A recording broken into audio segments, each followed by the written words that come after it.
व्याख्यामुद्रां करसरसिजैः पुस्तकं शङ्खचक्रे बिभ्रद्भिन्नस्फटिकरुचिरे पुण्डरीके निषण्णः अम्लानश्रीरमृतविशदैरंशुभिप्लावयन् मामाविर्भूयादनगमहिमा मानसे वागधीशः।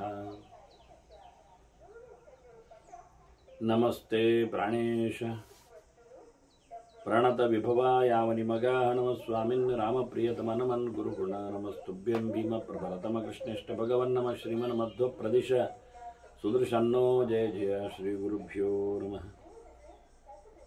नारायणं सुरगुरुं जगदेकनाथं भक्तप्रियं सकललोकनमस्कृतं च त्रैगुण्यवर्जितमजं विभुमाद्यमीशं वन्दे भुवग्रम् अमरासुरसिद्धवन्द्यं नारायणं नमस्कृत्य नरं चैव नरोत्तमं देवीं सरस्वती व्यासं ततो जयमुदीरे। ವೇದವ್ಯಾಸುರ ಮಹಾಭಾರತದ ಚಿಂತಕರಿಗೆ ವಂದನೆಗಳು. ಶಾಂತಿ ಪರ್ವದ 292ನೇ ಪ್ರವಚನ. ಗುರುಗಳು ಭಗವತ್ ತತ್ವದ ನೆಲೆಯಲ್ಲಿ ಮೋಕ್ಷ ಧರ್ಮವನ್ನು ಶಿಷ್ಯನ ಪ್ರಶ್ನೆಯಂತೆ ತಿಳಿಸ್ತಾ ಇದ್ದಾರೆ ಅಂತ ಭೀಷ್ಮರು ಧರ್ಮರಾಜನಿಗೆ ಹೇಳುತ್ತಾ ಇದ್ದಾರೆ.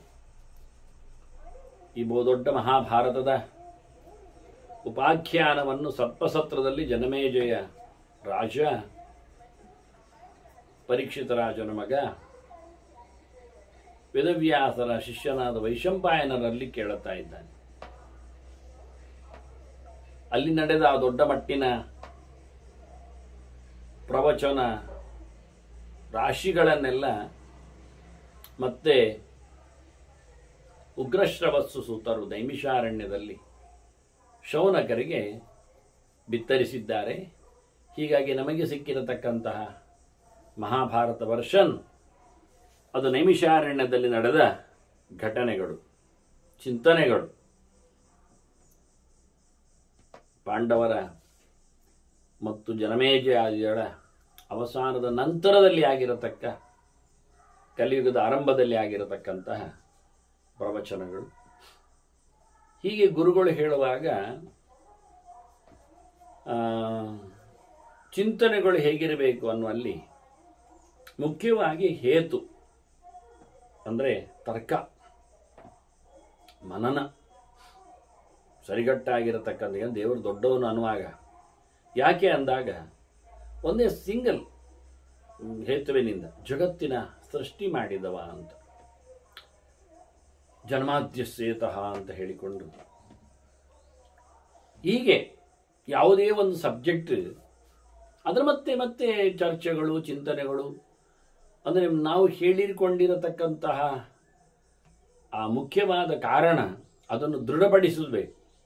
ಜಗತ್ತಿನ ಸೃಷ್ಟಿಯ ಮಾಡಿದ್ದರಿಂದ ಭಗವಂತ ದೊಡ್ಡವ ಅಂತ ಹೇಳಿದ ತಕ್ಷಣ ಬೇರೆ ಯಾರು ಮಾಡ್ತಾರೋ ಇಲ್ಲವೋ, ಜಗತ್ತು ಅಂದರೆ ಏನು, ಸೃಷ್ಟಿಗೆ ಎಂದು ಚಿಂತನೆ ಬಂದರೆ ಅದರ ಬಗ್ಗೆ ಹೇಳುತ್ತಾ ಕೊನೆಗೂ ಅದು ತೀರ್ಮಾನ ಆಗುವುದು ಹೌದು, ಜಗತ್ತಿನ ಸೃಷ್ಟಿ ಇನ್ಯಾರಿಂದಲೂ ಆಗ್ತಾ ಇಲ್ಲ, ಇಲ್ಲಿ ಆಗತಕ್ಕಂಥ ಪರಂಪರೆಯ ಸೃಷ್ಟಿಗಳಿಗೆಲ್ಲ ದೇವರ ಕಾರಣನಿರ್ತಾನೆ ಅಂತ ಚಿಂತನೆ ಮಾಡುತ್ತಾ ವಿವರಿಸ್ತಾ ಹೀಗೆ ಒಂದೊಂದು, ಅದು ಒಂದೇ ಮುಖ್ಯ ಅಂತಲ್ಲ, ರಮೆಯ ಅರಸನಾದ್ದರಿಂದ ಅಂತ ಹೇಳಿಬಿಡ್ಲಿಕ್ಕೂ ಬರ್ತದೆ. ಹೀಗೆ ಅನೇಕ ಆಯಾಮಗಳಿಂದ ಒಂದು ಸಿದ್ಧಾಂತವನ್ನು ದೃಢಪಡಿಸಲಿಕ್ಕೆ ಮೊದಲು ಗಟ್ಟಿಮುಟ್ಟಾದ ತರ್ಕ, ಹೇತು, ಕಾರಣ, ಅದಕ್ಕೆ ಸಂಬಂಧಪಟ್ಟಂತಿರತಕ್ಕಂತಹ ಮಾತುಗಳು, ಶ್ರುತಿಗಳು, ವೇದಗಳು, ಡಾಕ್ಯುಮೆಂಟ್ಸ್, ಅದರಲ್ಲಿ ಮತ್ತೆ ಚರ್ಚೆ, ಅದು ಹೇಳುತ್ತದೋ ಇಲ್ಲವೋ, ಹಾಗೆ ಅದರಲ್ಲಿ ಬೇರೆ ಅರ್ಥ ಬರಬಹುದು, ಸಾಧ್ಯತೆಗಳಿವೆಯೋ, ಅದಕ್ಕೆ ಏನು ವ್ಯವಸ್ಥೆ, ಏನು ವ್ಯವಸ್ಥಾಪನೆ, ಹೇಗೆ, ಅಲ್ಲಿ ಮತ್ತು ಪುನಃ ಕೆಲವು ತರ್ಕಗಳು, ಹೇತುಗಳು ಬರ್ತಾನೆ. ಅಂದರೆ ಅದರಲ್ಲಿ ಸಾವಕಾಶತ್ವ, ನಿರವಕಾಶತ್ವ ಎಲ್ಲ ಹಾಗೆ ಅರ್ಥ ಮಾಡಿದರೆ ಹೀಗೆ ಅರ್ಥ ಆಗುತ್ತೆ ಅನ್ನುವ ಸಬ್ಜೆಕ್ಟ್ಗಳನ್ನೆಲ್ಲ ಚಿಂತನೆ ಮಾಡುತ್ತೆ. ಹೀಗೆ ಅನುಮಾನೈಹಿ ತಥಾ ಶಾಸ್ತ್ರೈಹಿ, ಮೊದಲು ಅನುಮಾನಗಳು, ಅದಕ್ಕೆ ಸಂಬಂಧಪಟ್ಟಂತಹ ಶಾಸ್ತ್ರವಚನಗಳು, ಅತ್ಯಂತ ಪ್ರಸಿದ್ಧವಾದ, ಪ್ರಬುದ್ಧವಾದ, ಗಟ್ಟಿಮುಟ್ಟಾದ ಶಾಸ್ತ್ರ ಶಬ್ದಕ್ಕೆ ನಿರ್ವಚನ ಯೋಗ್ಯವಾದದ್ದು ಅಂತ ಕೇಳಿದರೆ ಅದು ವೇದಗಳು ಅಂತ ಅರ್ಥ. ವೇದಗಳಲ್ಲಿ 5 ಮುಖಗಳಿವೆ. ಇತಿಹಾಸ ಪುರಾಣ, ಪಂಚಮೋ ವೇದಾನಾಂ ವೇದ ಅಂತ ಹೇಳಿ ಇತಿಹಾಸ ಪುರಾಣಗಳನ್ನು ವೇದವಾಗಿ ಗುರುತಿಸಿದ್ದಾರೆ. ಅದರಿಂದ ಶಾಸ್ತ್ರಗಳು ಇವು ಅದಕ್ಕೆ ಸಂಬಂಧಪಟ್ಟರೆ. ಆದ್ದರಿಂದ ಜನ್ಮಾದ್ಯಸ್ಯೇತಃ ಅಂತ ಸೂತ್ರ ಹೇಳಿದ ನಂತರ, ಕಾರಣ ಹೇಳಿದ ನಂತರ ದೇವರ ಚಿಂತನೆಯಲ್ಲಿ ಶಾಸ್ತ್ರ ಏನಿತ್ವಾದು ಅಂತ ಹೇಳಿಕೊಂಡು ತಿಳಿಬೇಕಾದ ಸಂಗತಿ ಎಲ್ಲಿ ಅಂತೇಳಿ ಶಾಸ್ತ್ರವನ್ನು ಉಲ್ಲೇಖ ಮಾಡ್ತಾರೆ. ಆದ್ದರಿಂದ ಅನುಮಾನೈ ತಥಾ ಶಾಸ್ತ್ರೈ ಯಶಸ ವಿಕ್ರಮೇಣ ಚ. ಅದರಂತೆಯೇ ಮನುಷ್ಯ ತಿಳಿಬೇಕಾದ ಸಂಗತಿಗಳು ಹೇಗೆ ಕೇಳಿದರೆ, ಲೋಕದಲ್ಲಿ ಪ್ರಸಿದ್ಧಿ ಏನಿದೆ ಅಂತ. ಇದು ಶಾಸ್ತ್ರ ಪ್ರಸಿದ್ಧಿ ಇದ್ದ ಹಾಗೆ, ಆದರೆ ಶಾಸ್ತ್ರ ಬಹಳ ದೂರ ಆಯಿತು. ಆಗಿನವರು ಯಾರು ನಮ್ಮ ಹತ್ತಿರ ಇಲ್ಲ. ಆದ್ದರಿಂದ ಈಗಿನವರು ಅದನ್ನು ಹೇಗೆ ಹೊತ್ತು ತಂದಿದ್ದಾರೆ ಅನ್ನೋದರ ಬಗ್ಗೆ ಚಿಂತನೆ ಮಾಡಬೇಕು. ಸರ್ವತ್ರ ಅದರ ವ್ಯಾಪ್ತಿ ಹೇಗಿದೆ ಅಂತ ಒಂದು ನೋಡುವ ಮುಖ ಬಹಳ ಸುಲಭವಾದದ್ದೇ. ಇದು ಎರಡು ಇದ್ದರೆ ಮತ್ತೆ ಬೇರಿಲ್ಲ. ಅನುಮಾನ ಮತ್ತು ಶಾಸ್ತ್ರ ಎರಡು ನಂತರದಲ್ಲಿ ಇನ್ನೇನಿಲ್ಲ. ಇನ್ನೇನಿದ್ದು ಪ್ರತ್ಯಕ್ಷ. ಪ್ರತ್ಯಕ್ಷದಲ್ಲಿ ಭಗವಂತ ನಿಲ್ಲುವುದು ಬಹಳ ಕಷ್ಟ. ಇನ್ನೊಬ್ಬರ ಪ್ರತ್ಯಕ್ಷವನ್ನು ನಾವು ಒಪ್ಪೋದು ಅದು ಅನುಮಾನವೇ ಆಯಿತು. ಮತ್ತೆ ಅವರು ನೋಡಿದ್ದಾರಂತೆ, ಹಾಗಾಗಿ ನಾವು ನೋಡಬೇಕು, ನಾವು ನೋಡ್ತೇವೆ.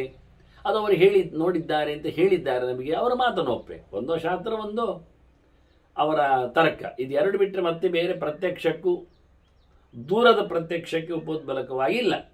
ಅದರಿಂದ ಯಶಸ್ಸಬ್ದವು ಅದೇ ಅರ್ಥವನ್ನು ಹೇಳ್ತದೆ.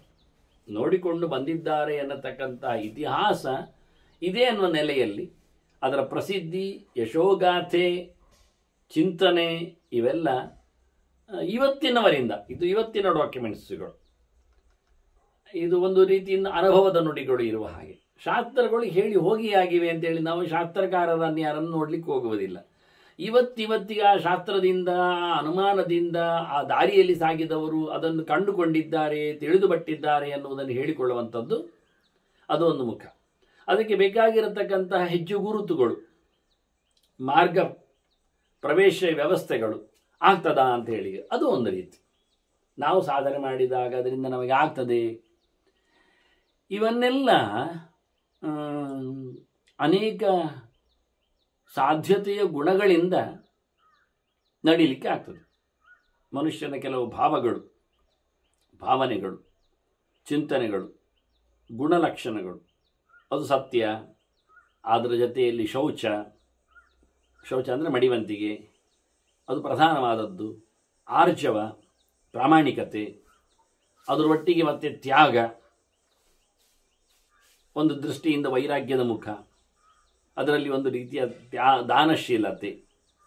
ಇವಷ್ಟೇ ಅಲ್ಲದೆ ವರ್ಚಸ ವಿಕ್ರಮೇಣ ಚ, ಮತ್ತು ಇವನು ಮಾಡತಕ್ಕಂಥ ಪ್ರಯತ್ನ, ಇವನ ಸಿದ್ಧಿ, ಮಾತಿನ ವಿಶೇಷವಾಗಿರತಕ್ಕಂತಹ ಗಟ್ಟಿತನ, ಅದರಂತೆ ಕ್ಷಾಂತ್ಯ, ಧೃತ್ಯ ಚ ಬುದ್ಧಿಯ ಚ, ಬುದ್ಧಿ, ಸೈರಣೆ, ಅದರೊಟ್ಟಿಗೆ ಧೈರ್ಯ, ಮತ್ತು ಮನಸ ತಪಸೈವ ಚ, ನಿರಂತರವಾದಂತಹ ಮನಸ್ಸಿನ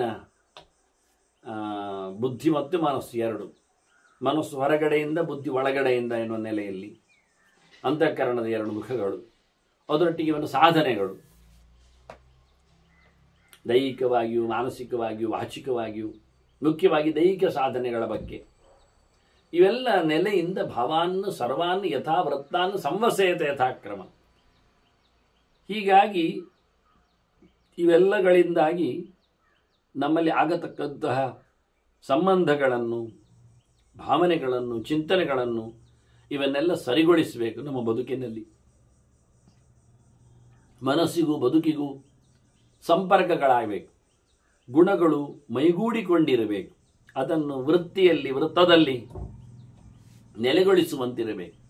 ಹೀಗಾದಾಗ ಅವನು ಇಂದ್ರಿಯಗಳ ಹತೋಟಿಗೆ ತಂದು ಭಗವಂತನಡೆಗೆ ಸಾಗಲು ಸಮರ್ಥನಾಗ್ತಾನೆ. ಇಲ್ಲದಿದ್ದರೆ ಇಂದ್ರಿಯಗಳು ಕೇಳುವುದಿಲ್ಲ. ಈ ಗುಣಲಕ್ಷಣಗಳಿಂದ ಇಂದ್ರಿಯಗಳನ್ನು ಮಾತಾಡಿಸಿಕೊಳ್ಳಬೇಕು. ಶಾಂತಿಮಿಚ್ಛನ್ ಅಧೀನಾತ್ಮ ಸಂಯಚ್ಛೇದ್ ಇಂದ್ರಿಯಾಣಿಚ. ಮುಖ್ಯವಾಗಿ ಬೇಕಾದ್ದು ನಮಗೆ ಪೂರ್ಣವಾದಂಥ ಆನಂದ, ಮೋಕ್ಷ. ಇಲ್ಲಿಂದ ಪೂರ್ಣವಾದ ಬಿಡುಗಡೆ, ನಿರಂತರವಾದ ನಿತ್ಯವಾದ ಆನಂದವನ್ನು ಅನುಭವಿಸತಕ್ಕಂತಹ ಶುದ್ಧವಾದ ದೇಹದಲ್ಲಿ ಇರುವಿಕೆ. ಇದನ್ನು ನಡೆಸಿಕೊಳ್ಳಲಿಕ್ಕೋಸ್ಕರ ಅವನು ಯಾವುದಕ್ಕೂ ಹೇಸಿಕೊಳ್ಳದೆ, ಅಯ್ಯೋ ಕಷ್ಟ ಅಂತ ಪರದಾಡಿಕೊಳ್ಳದೆ, ದುಂಬಾಲು ಬೀಳದೆ, ಬಡವನಾಗದೆ, ಅದನ್ನು ಬಹಳ ಗಟ್ಟಿಗನಾಗಿ ಎದುರಿಸಿಕೊಂಡು ಇಂದ್ರಿಯಗಳನ್ನು ಶುದ್ಧವಾದ ಗುಣಲಕ್ಷಣಗಳೆಡೆಗೆ ಒಗ್ಗಿಸುವಂತೆ ನಡೆಸಬೇಕು. ಸತ್ವೇನ ರಜಸಾ ಚೈವ ತಮಸಾ ಚೈವ ಮೋಹಿತಾ ಚಕ್ರವತ್ ಪರಿವರ್ತಂತೆ ಅಜ್ಞಾನಾತ್ ಜಂತವಃ ಭೃಶಂ. ಈಗ ಈ ಎಲ್ಲ ಗುಣಲಕ್ಷಣಗಳನ್ನು ಮೈಗೂಡಿಸಿಕೊಳ್ಳದಿದ್ದರೆ ಏನಾಗ್ತದೆ ಕೇಳಿದರೆ, ನಮ್ಮ ಕೆಲವು ಪ್ರಾಕೃತಿಕವಾದ ತ್ರಿಗುಣಗಳು ಅವುಗಳು ಗಲಾಟೆಬ್ಬಿಸ್ತವೆ. ನಾವು ರಾಜಸ ತಾಮಸವಾದ ಇನ್ಫ್ಲುಯೆನ್ಸ್ಗಳಿಂದ ಹೊರಗೆ ಬರಲಿಕ್ಕೋಸ್ಕರ ಸಾತ್ವಿಕವಾದ ಗುಣಗಳನ್ನೆಲ್ಲ ಅಪ್ಲಿಕ್ ಮಾಡಲಿಕ್ಕೆ ಹೋದರೆ, ಅದನ್ನು ಮಾಡುವುದಿಲ್ಲ ಈತ ಅಂತೇಳಿ ಇದ್ದಾಗೆ ಆಗ್ತದೆ ಅಂತ ಬಿಟ್ಟುಬಿಟ್ರೆ, ಈ ಹಾರಾಟ ಹೋರಾಟಗಳ ರಾಜಸ ತಾಮಸಗಳ ಭಾವಗಳಿಗೆಲ್ಲ ಆತ ದುಂಬಾಲು ಬಿದ್ದು ಇಲ್ಲಿ ಮತ್ತೆ ಹುಟ್ಟಿ ಬರ್ತಾನೆ. ಮತ್ತು ಅದೇ ಪ್ರಕಾರ ಶುದ್ಧ ಭಾವಗಳೆಡೆಗೆ ತನ್ನನ್ನು ದುಡಿಸಿಕೊಳ್ಳುವುದಿಲ್ಲ, ಮತ್ತೆ ಯಥಾ ಪ್ರಕಾರ ಸೃಷ್ಟಿಯನ್ನು ಪಡಿತಾನೆ. ಹೀಗೆ ಈ ಸಂಸಾರ ಚಕ್ರದಲ್ಲಿ ತಿರುಗ್ತಾನೆ, ಅಲಿತಾನೆ. ಯಾವುದೇ ಸಂಬಂಧದಲ್ಲಿಯೂ ಜ್ಞಾನವನ್ನು ಪಡೆಯದೇ ಇದ್ದಲ್ಲಿ ಅವನು ಇನ್ನಷ್ಟು ಮೋಹಕ್ಕೆ ಒಳಗಾಗಿ, ಅಜ್ಞಾನಕ್ಕೆ ಒಳಗಾಗಿ, ತಿಳುವಳಿಕೆ ಇಲ್ಲದವನಾಗಿ ಒಂದು ಹುಳ ಹುಪ್ಪಟೆ ಕ್ರಿಮಿಕೀಟಗಳಂತೆ ಅವನ ಈ ಸಂಸಾರ ವಾರ್ತೆ ನಡೀತದೆ ಅಂತ ಹೇಳ್ತಾರೆ. ಹಾಗಾಗಿ ತಸ್ಮಾತ್ ಸಮ್ಯಕ್ ಪರೀಕ್ಷೇತ ದೋಷಾನ್ ಅಜ್ಞಾನ ಸಂಭವಾನ್. ಅದನ್ನು ಅಜ್ಞಾನದಿಂದಾಗಿ ತಿಳುವಳಿಕೆ ಇಲ್ಲದೇ ಇರಲಿಕ್ಕಾಗಿ ಏನೆಲ್ಲ ತಪ್ಪುಗಳು, ದೋಷಗಳು, ನಮ್ಮನ್ನು ಬಿಟ್ಟು ಹೋದ ಗುಣಗಳಿವೆ ಎನ್ನುವುದನ್ನು ಬಹಳ ಚೆನ್ನಾಗಿ ಅಭ್ಯಾಸ ಮಾಡಬೇಕು, ನೋಡಬೇಕು, ಪರೀಕ್ಷಿಸಬೇಕು. ಮುಖ್ಯವಾದ ಅಜ್ಞಾನದ ದೋಷ ಯಾವುದು ಅಂತ ಹೇಳುತ್ತೇನೆ ಅಂತ ಹೇಳ್ತಾರೆ ಗುರುಗಳು. ಅಜ್ಞಾನ ಪ್ರಭವಂ ನಿತ್ಯಂ ಅಹಂಕಾರಂ ಪರಿತ್ಯಜೇತ್. ಇಲ್ಲಿ ಸಂಸಾರಕ್ಕೆ ಕಾರಣವಾದದ್ದು, ಮುಖ್ಯವಾದದ್ದು ಅಹಂ ಮಮೇತಿ ಸಂಸಾರ ಸಂಸ್ಕೃತಿಸ್ತು ಅಹಮೇ ಮಮ ಅಂತ ಹೇಳಿ ಆಚಾರ್ಯ ಮಧ್ವರು ಅದನ್ನು ಬಹಳಷ್ಟು ಸಂಗ್ರಹ ಮಾಡಿ ಹೇಳುತ್ತಾ, ನಾನು ನನ್ನದು ಅನ್ನುವುದರಲ್ಲೇ ಇರುವುದು. ಅಸ್ಮಶಬ್ದ ಪ್ರಯೋಗ ಅಂತ ಅರ್ಥ ಒಂದು ದೃಷ್ಟಿಯಿಂದ. ಅದು ಸಂಸಾರಕ್ಕೆ ಕಾರಣ, ಅದು ಸಂಸಾರ. ಅದರಲ್ಲಿ ನಾನು ಒಂದು ಸಾಕಾಗ್ತದೆ ಅಂತಾರೆ.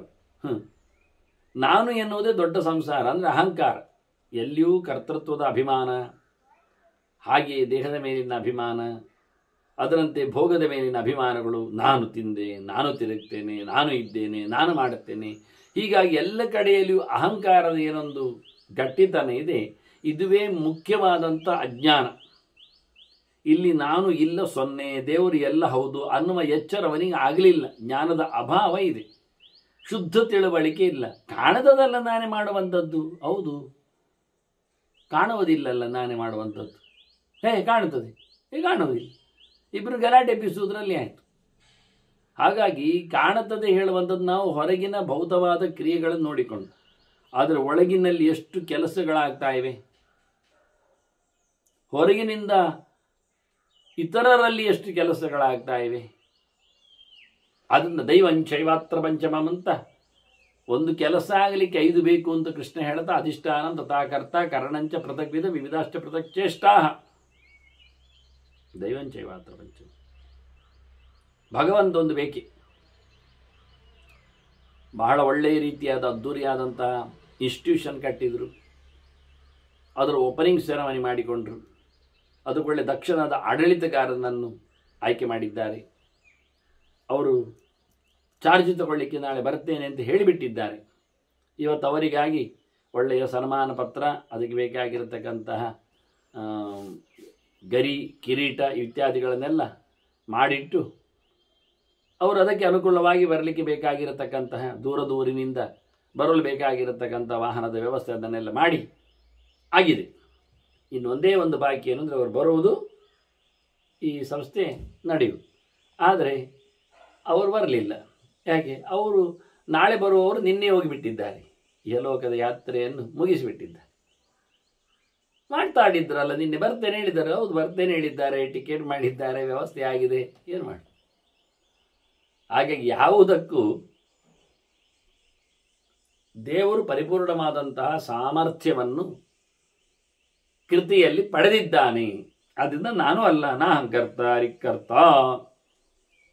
ಮತ್ತೆ ಮಾಡ್ತಾ ಇದ್ದೀಯಲ್ಲ ಅಂದರೆ ಅವನೇ ಮಾಡಿಸಿದರೆ ಉಂಟು ಅಷ್ಟೇ.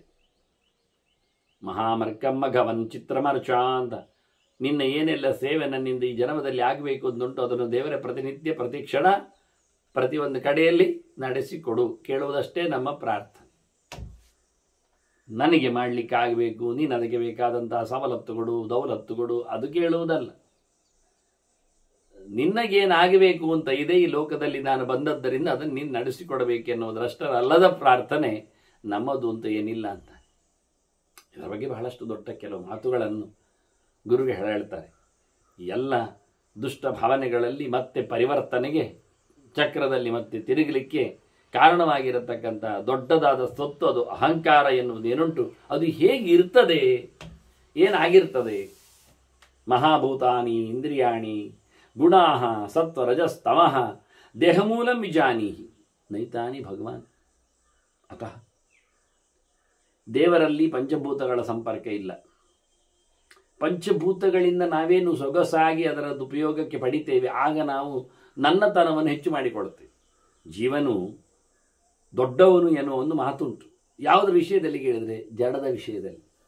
ಅವ ಮಣ್ಣನ್ನು ತಿಂತಾನೆ, ನೀರನ್ನು ಕುಡಿಯುತ್ತಾನೆ, ಹೀಗೆಲ್ಲ ಕಥೆಯಿಂದಾಗಿ ಅವನಿಗೆ ಈ ಜಡದ ಮೇಲೆ ಪ್ರಭುತ್ವ ಇದೆ. ಜೀವದ ಮೇಲೆ, ಇತರ ಜೀವದ ಮೇಲೆ ಸ್ವಲ್ಪ ಸ್ವಲ್ಪ ಮಟ್ಟಿನಲ್ಲಿ ಬರ್ತದೇ ಇರ್ತದೆ, ಆದರೆ ದೇವರ ಮೇಲೆ ಏನಿಲ್ಲ.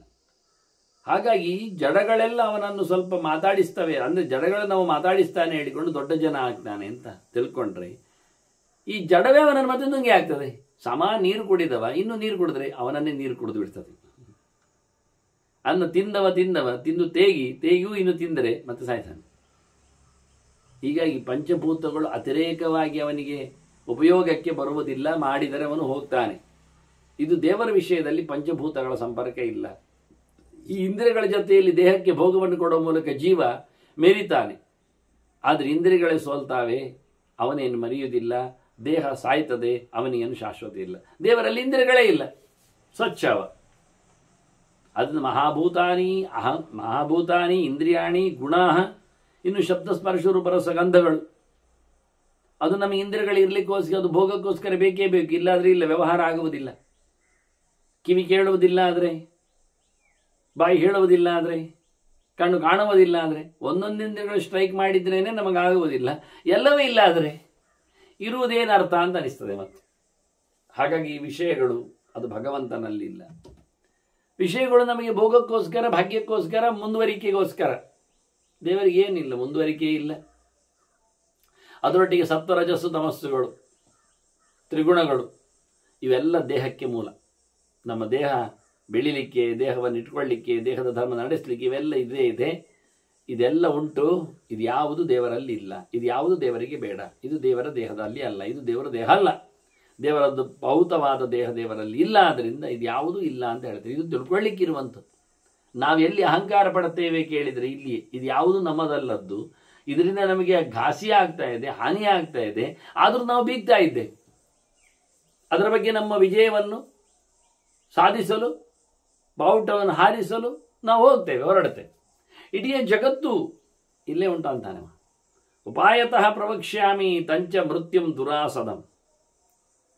ನಮ್ಮನ್ನು ಕೊಲ್ಲುವ, ನಮ್ಮನ್ನು ದೂಡುವ, ಬಗ್ಗಿಸುವ ಸೊತ್ತು ಯಾವುದು ಕೇಳಿದರೆ, ಅದು ನಿಜವಾಗಿ ಏಕೆ ಬಗ್ಗು ಬಡಿಬಹುದು, ದೂರ ಮಾಡಬಹುದು, ಅದು ನಿಜವಾಗಿ ನಮ್ಮ ಹಾನಿಕಾರಕವಾದ ವಸ್ತು ಯಾವುದು ಅಂದರೆ ನಿನಗೊಂದು ಹೇಳುತ್ತೇನೆ, ಅದು 3 ಲೋಕದಲ್ಲಿಯೂ ಎಲ್ಲರನ್ನು, 3 ಬಗೆಯ ಜನರನ್ನು ವ್ಯಾಪಿಸಿದೆ. ತ್ರೈಲೋಕ್ಯಂ ಸೇಶ್ವರಂ ಸರ್ವಂ ಅಹಂಕಾರೇ ಪ್ರತಿಷ್ಠಿತ.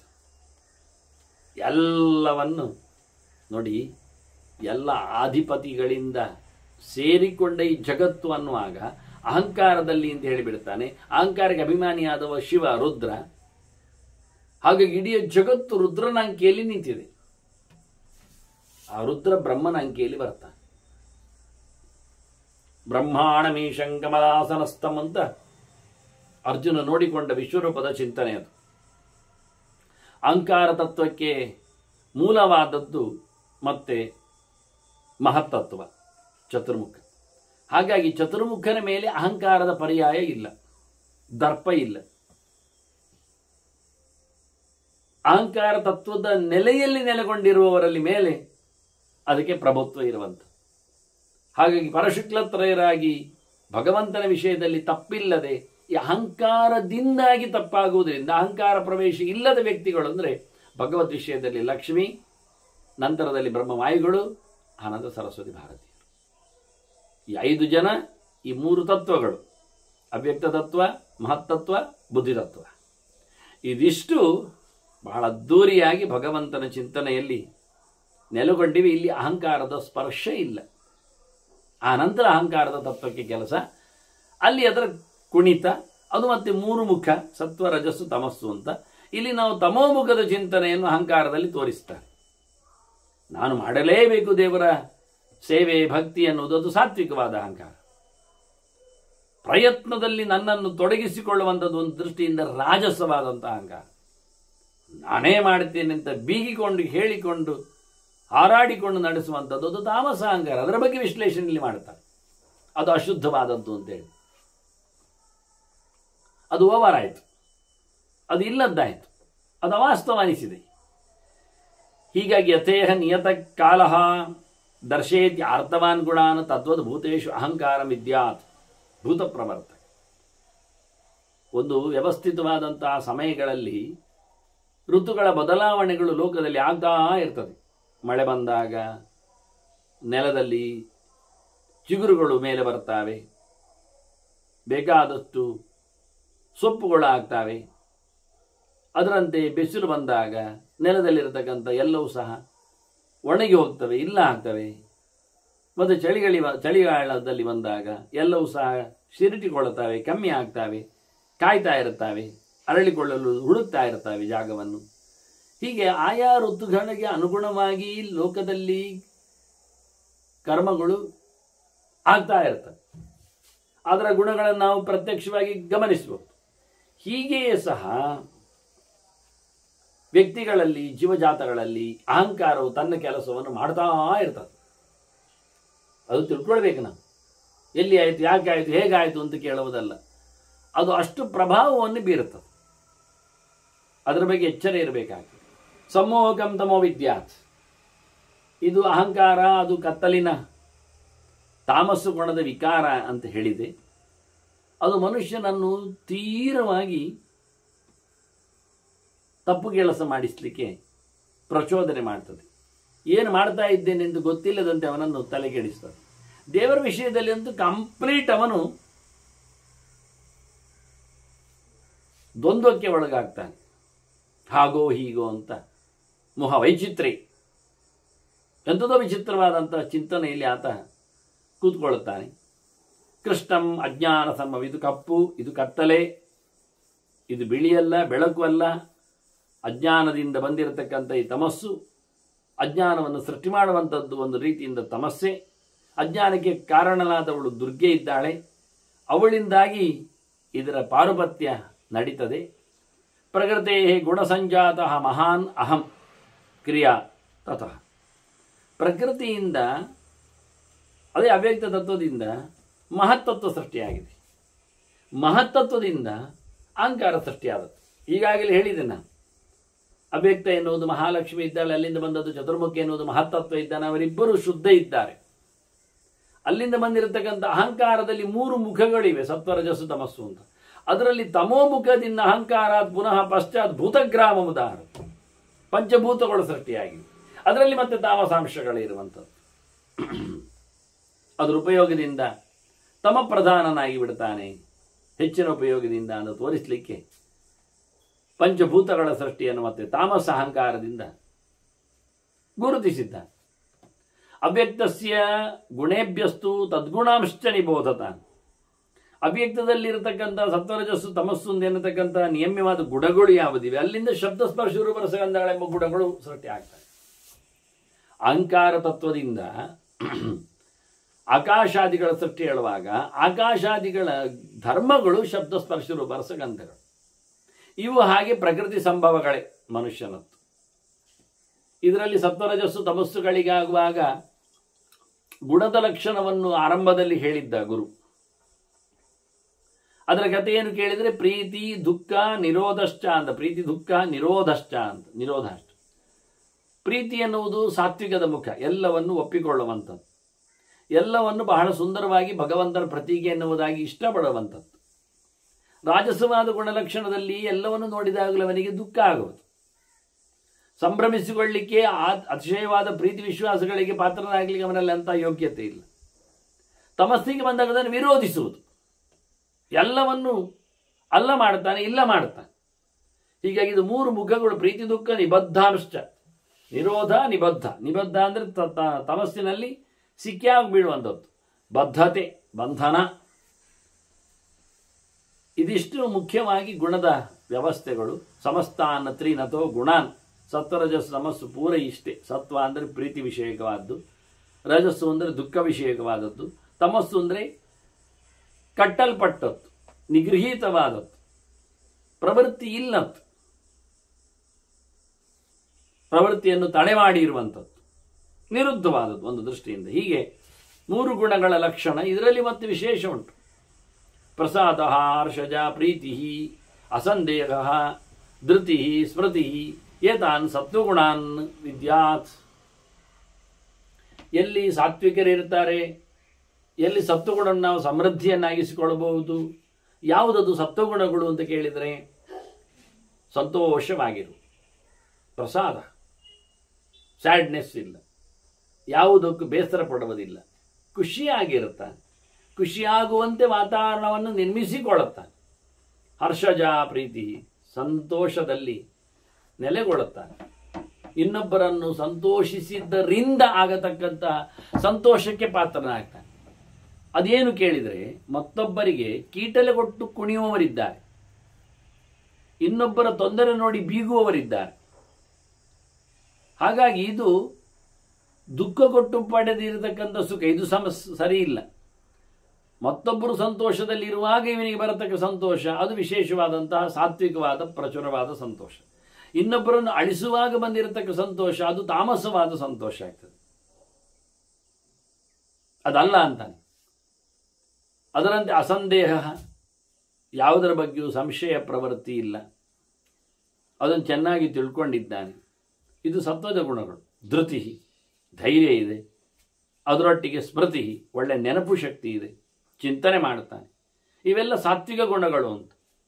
ರಾಜಸವಾದಾಗ ಅಸಂತೋಷ, ಅಕ್ಷಮ, ಅಧೈರ್ಯಂ, ಅತೃಪ್ತಿ ವಿಷಯಾದಿಷು. ವಿಷಯಗಳಲ್ಲೆಲ್ಲ ತೃಪ್ತಿಯೇ ಇಲ್ಲ, ಇನ್ನೂ ಬೇಕುಗಳು ಅನ್ನತಕ್ಕಂಥ ಯೋಚನೆಗಳು, ಈ ಹೊರಗಿನ ಬಾಹ್ಯವಾದ ವಿಷಯಗಳಲ್ಲಿ ಇಂದ್ರಿಯಗಳ ಲಾಲಸೆಗಳು, ಭೋಗದ ಬಗ್ಗೆ ಅವನಿಗಿರತಕ್ಕಂಥ ಕಾಮನೆಗಳು, ಇದೆಲ್ಲ ರಾಜಸವಾದದ್ದು. ಹಾಗೆ ಎಲ್ಲಿಯೂ ಧೈರ್ಯ ಇಲ್ಲ, ಹುಚ್ಚು ಧೈರ್ಯ, ಕೆಲವೊಮ್ಮೆ ಯಾವುದನ್ನು ಸಹಿಸಿಕೊಳ್ಳುವುದಿಲ್ಲ, ಸಿಟ್ಟಾಗ್ತಾನೆ, ಸಂತೋಷ ಇಲ್ಲ, ಖುಷಿ ಪಡುವುದಿಲ್ಲ, ದುಃಖದಲ್ಲಿರ್ತಾನೆ. ಇವೆಲ್ಲ ರಾಜಸಾಸ್ತ್ರ ಗುಣಾಖ್ಯತೆ. ಮತ್ತೆ ಇದರ ಆಚೆಗೆ ತತ್ಪರಂ ತಾಮಸಾನ್ ಶೃಣು ಅಂತಾನೆ ಗುರು.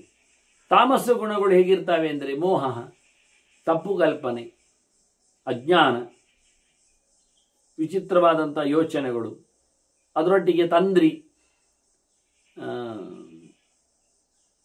ಒಳ್ಳೆಯ ಆಕ್ಟಿವ್ನೆಸ್ ಇಲ್ಲ, ಸೋಮಾರಿತನದ ಹಾಗೆ ಎಲ್ಲ ವಿಷಯದಲ್ಲಿ ಸಹ ನಿಧಾನ, ಮತ್ತು ಅಷ್ಟೇ ಅಲ್ಲದೆ ತೂಕಡಿಸುವುದು, ನಿದ್ದೆ ಅಲ್ಲ ತೂಕಡಿಸುವುದು, ನಿದ್ರೆಯು ಸೇರ್ತದೆ ತಾಮಸ್ಸಿನಲ್ಲೇ. ತಥಾ ದುಃಖ ನಿದ್ರಾ ಆಲಸ್ಯ ಪ್ರಮಾದತ.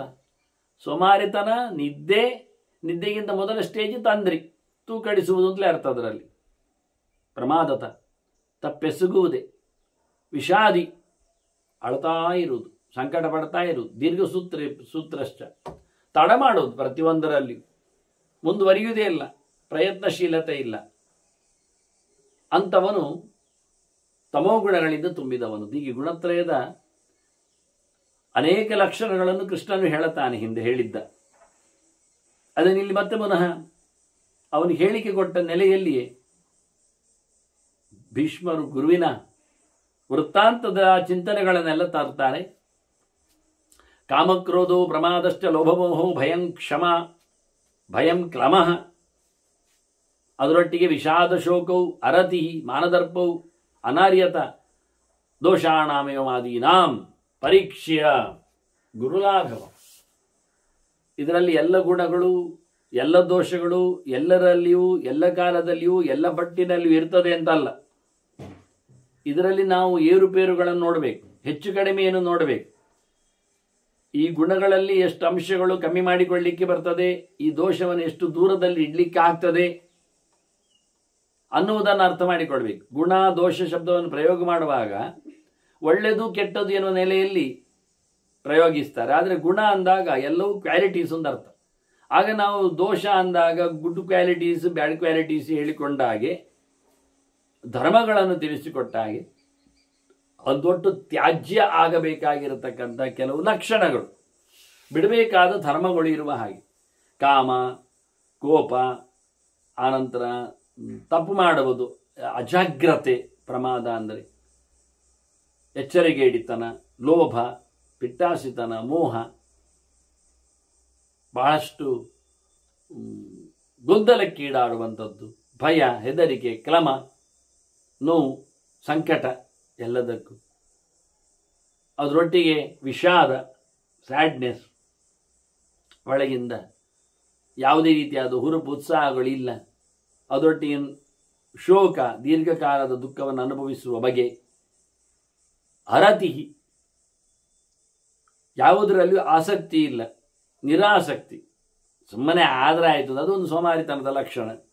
ಮಾನ, ಅಭಿಮಾನ, ದುರಭಿಮಾನ, ಹೆಚ್ಚುಗಾರಿಕೆ, ಎಡ್ವೈಡ್ ಹೇಳಿದ ಹಾಗೆ. ಅದರೊಟ್ಟಿಗೆ ದರ್ಪ, ಸೊಕ್ಕು, ಅನಾರ್ಯತ, ಯಾರ ಮೇಲೆಯೂ ಗೌರವ ಭಾವ ಇಲ್ಲ, ಧಾರ್ಷ್ಟ್ಯ. ಇವೆಲ್ಲ ದೋಷಗಳನ್ನೆಲ್ಲ ಬಹಳ ಚೆನ್ನಾಗಿ ನೋಡಿಕೊಂಡು ಎಷ್ಟರ ಮಟ್ಟಿಗೆ ಅದನ್ನು ಬದಿಗಿರಿಸಬಹುದು, ಎಷ್ಟು ಅಂಶವನ್ನು ಅದರಲ್ಲಿ ಕಮ್ಮಿ ಮಾಡಲಿಕ್ಕೆ ಆಗ್ತದೆ, ಎಷ್ಟು ಅದರ ಜೊತೆಯಲ್ಲಿ ಸರಿ ಮಾಡಿಕೊಂಡು ಹೋಗಬೇಕು ಅವನು, ಅದನ್ನೆಲ್ಲ ನೋಡಬೇಕು, ನೋಡಿಕೊಳ್ಳಲಿಕ್ಕೆ ಉಂಟು. ವಿಮರ್ಶೇದ ಆತ್ಮ ಸಂಸ್ಥಾನಂ ಏಕೈಕ ಮನು ಸಂತತಂ. ಇದರಲ್ಲಿ ತಾನು ಎಲ್ಲಿದ್ದಾನೆ ಮುಖ್ಯ ನೋಡುವಂಥದ್ದು. ತನ್ನಲ್ಲಿಯೂ ಎಷ್ಟಿವೆ, ಅದನ್ನು ಹೇಗೆ ತೆಗೀಲಿಕ್ಕೆ ಬರ್ತದೆ, ಈ ದೋಷವನ್ನು ಸರಿಪಡಿಸುವ ವಿಧಾನಗಳು ಯಾವುದು, ಇದನ್ನೆಲ್ಲ ಪ್ರತಿನಿತ್ಯ ಆತ ಪರೀಕ್ಷಿಸಿಕೊಂಡು ತನ್ನಲ್ಲಿ ಅದನ್ನು ದೂರ ಇಡುವಂತೆ ಮಾಡಲಿಕ್ಕೆ ಉಂಟು. ಯಾಕೆ ಕೇಳಿದರೆ ಇವೆಲ್ಲ ಅಹಂಕಾರಗಳಿಗೆ ಕಾರಣವಾದಂತಹ ಸೊತ್ತುಗಳು. ಯಸ್ಮಿನ್ ಪ್ರತಿಷ್ಠಿತಂ ಛೇದಂ ಯಸ್ಮಿನ್ ಸಜ್ಞಾನ ನಿರ್ಗತಿ. ಇದು ಇದ್ದರೆ ಒಳ್ಳೆಯ ದೇವರ ವಿಷಯವೂ ಮರೆತೋಗ್ತದೆ, ಭಗವಂತ ಸಿಗುವುದಿಲ್ಲ, ದೇವರ ಎಚ್ಚರ ಆಗುವುದಿಲ್ಲ. ಹಾಗಾಗಿ ದೇವರ ಎಚ್ಚರವನ್ನು ತಪ್ಪಿಸುವ ಈ ಗುಣಗಳು ಮನುಷ್ಯನಲ್ಲಿ ಅಹಂಕಾರವನ್ನು ಮೂಡಿಸಿ, ಈ ದೋಷಗಳು ಅಹಂಕಾರದಲ್ಲಿ ಮೂಡಿಸಿ ಇನ್ನಿಲ್ಲದಂತೆ ಮಾಡ್ತದೆ ವಾಸ್ತವ. ಆದ್ದರಿಂದ ಎಲ್ಲಕ್ಕಿಂತ ಮಿಗಿಲಾದ ಈ ಅಹಂಕಾರವನ್ನು ಸರ್ವಭೂತಾಧಿಕಂ ನಿತ್ಯಂ ಅಹಂಕಾರಂ ವಿಲೋಕೇತ್. ಇದು ಭಾರಿ ಗಡುಸುವಾದದ್ದು ಎನ್ನುವುದಕ್ಕೆ ಅದಕ್ಕೆ ಪ್ರಥಮ ಸ್ಥಾನವನ್ನು ಕೊಟ್ಟು ನೀವು ಪರಿಗಣಿಸಬೇಕು. ಎಲ್ಲಕ್ಕಿಂತ ಮಿಗಿಲು ಅಹಂಕಾರ, ಇನ್ನು ಯಾವುದು ಉಂಟಿಲ್ಲ ಅಂತಲ್ಲ, ಅದನ್ನು ಮೊದಲು ಹೊರಗೆ ಹಾಕುವಂತ. ಉಳಿದದ್ದೆಲ್ಲ ಗುಣಲಕ್ಷಣಗಳು ಅಲ್ಲಿಂದಲೇ ಬಂದದ್ದು ಅರ್ಥ ಆಯ್ತಲ್ಲ. ಆದ್ದರಿಂದ ಇದರ ಬಗ್ಗೆ ಹೆಚ್ಚು ಗಮನ ಕೊಡು. ವಿಲೋಕಮಾನಃ ಸತತ ಸ್ವಬುದ್ಧಿಯ ಸೂಕ್ಷ್ಮೆಯ ಪುನಃ ತದೇವ ಭಾತಿ ತದ್ರೂಪಂ ಆತ್ಮನ ಯತ್ ಸುನಿರ್ಮಲ. ಹೀಗೆ ಅವನು ವಿಚಾರ ಮಾಡ್ತಾ ಚಿಂತನೆ ಮಾಡ್ತಾ ಒಳಗಿನಿಂದ ತಾನಲ್ಲದ್ದನ್ನು ಕಂಡುಕೊಳ್ತಾ ಬಂದಾಗ ಅವನಿಗೆ ತಾನಲ್ಲಾದಾಗ ಜಾಗದಲ್ಲಿ ಆಗಿರತಕ್ಕಂಥ ಕೆಲಸಗಳಲ್ಲಿ ಪ್ರಧಾನವಾಗಿ ಭಗವಂತ ಕಾಣುತ್ತಾನೆ, ಕಾಣಬೇಕು, ಕಾಣ್ತದೆ. ಶುದ್ಧವಾದ ದೇವರ ಚಿಂತನೆ ಬರ್ತದೆ. ಅದು ನಾನು ಸೇರಿ ಅನ್ನತಕ್ಕಂಥ ಭಾವ ಹೋಗ್ತದೆ. ಅದು ಮೋಹದಲ್ಲಿ ಬರುವಂಥದ್ದು, ದ್ವಂದ್ವದಲ್ಲಿ ನಿಲ್ಲುವಂಥದ್ದು. ಹೌದು, ಎಲ್ಲ ಕೆಲಸ ಮಾಡಿದ್ದು ದೇವರು ಹೌದು, ಆದರೆ ನಾನು ಸೇರಿದ್ದೇನೆ, ಎಲ್ಲ ಕರ್ಮವೇ. ಇದು ಒಳ್ಳೆ ಕಥೆ ಆಯ್ತಲ್ಲ. ಹಾಗೆ ಆಗಲಿಲ್ಲ ಅಲ್ಲಪ್ಪ, ಬಾವಿಯಲ್ಲಿ ನೀರು ಕೊಟ್ಟದ್ದು ದೇವರು ಹೌದು, ಅದರಲ್ಲಿ ಏನು ಸಂಶಯ ಇಲ್ಲ. ಆದರೆ ಬಾವಿ ತೋಡಿದ್ದು ನಾನಲ್ವಾ ಅಂತಾನೆ. ಅಲ್ಲ, ಬಾವಿ ತೋಡಿದ್ದು ನೀನ, ಮತ್ತೆ ಅಲ್ಲವ ಕೆಲಸದವರಲ್ಲ, ಅದು ನಾನು ದುಡ್ಡು ಕಟ್ಟಿದ್ದೇನೆ. ಈಗ ನೀನೆಲ್ಲ ಆಯ್ತು. ಅದರಂತೆ ಕೆಲಸದವರ ತೋಡಿದ್ದು ಅಲ್ಲವ, ಮತ್ತೆ ಅಲ್ಲ ನಾನು ದುಡ್ಡು ಕೊಟ್ಟಿದ್ದೇನೆ, ಹಾಗಾದ್ರೆ ದುಡ್ಡು ತೋಡಿತ್ತು ಹೇಳುವಾಗ. ಹಾಗೆ ಯಾರಾದ್ರೂ ಹೇಳ್ತಾರ ದುಡ್ಡು ತೋಡಿದ್ದು ಅಂತ? ಒಂದಿಷ್ಟು ದುಡ್ಡು ನೋಟ್ ಇಡುದಪ್ಪ ಅಲ್ಲಿ, ಅದು ತೋಡ್ಲಿ ನೋಡುವ. ಹಾಗಾದರೆ ಹಾರೆ ತೋಡಿದ್ದು ಅಂತ ಹೇಳಿ ಬಿಡುವ, ಅಷ್ಟೇ ತಾನೇ. ಗುದ್ದಲಿ ಗುದ್ದಲಿ ತೋಡ್ಲಿಕ್ಕೆ ಆಗ್ತದೆ. ಹಾಗಾಗಿ ಅದು ಆಯುಧದ ಉಪಕರಣ. ಗುದ್ದಲಿಯಿಂದ ದುಡ್ಡು ಕೊಟ್ಟು ಮನುಷ್ಯ ತೋಡಿತ್ತು ತಾನೇ. ಹಾಗಾದರೆ ಭಗವಂತನು ಹಾಗೆ ನಮ್ಮಲ್ಲಿ ದೇವತೆಗಳನ್ನು ಬಿಟ್ಟು ನಮ್ಮನ್ನು ಆಯುಧವನ್ನಾಗಿಸಿಕೊಂಡು ಕೆಲಸ ಮಾಡಿಸಿದ್ದ, ಸರಿ ತಾನೆ. ನಾವು ದೇವರ ಕೈಯಲ್ಲಿ ಒಂದು ಇನ್ಸ್ಟ್ರೂಮೆಂಟ್ ಇದ್ದಾಗೆ. ನಮ್ಮ ಕೈಯಲ್ಲಿ ಆಯುಧದಲ್ಲಿ ಕೆಲಸ ಆಯಿತು ನಾವು ಹೇಗೆ ಹೇಳೋದಿಲ್ಲವೋ, ಕತ್ತಿ ಹಣ್ಣನ್ನು ಕತ್ತರಿಸಿತು ಅಂತ ಯಾರು ಹೇಳುವುದಿಲ್ಲ. ಕತ್ತಿಯಿಂದ ಮನುಷ್ಯ ಹಣ್ಣನ್ನು ಕತ್ತರಿಸಿದ ಅಂತ ಹೇಳುದು. ಇನ್ನು ಮುಂದಕ್ಕೆ ಹೋದಾಗ ಕತ್ತಿಯನ್ನು ಉಪಯೋಗಿಸಿಕೊಂಡ ಮನುಷ್ಯನನ್ನು ಪ್ರೇರಣೆ ಮಾಡ್ತಾ ದೇವತೆಗಳ ಕೆಲಸ ಮಾಡಿಸಿದ್ರು. ಆ ದೇವತೆಯನ್ನು ಪ್ರಾಣನ್ನು ಕೆಲಸ ಮಾಡಿಸಿದ, ಆ ಪ್ರಾಣನನ್ನು ಭಗವಂತ ದುಡಿಸಿಕೊಂಡಿದ್ದಾನೆ. ಹೀಗೆ ಉದ್ದನೆಯ ಪ್ರೋಸೆಸ್ ಇದೆ.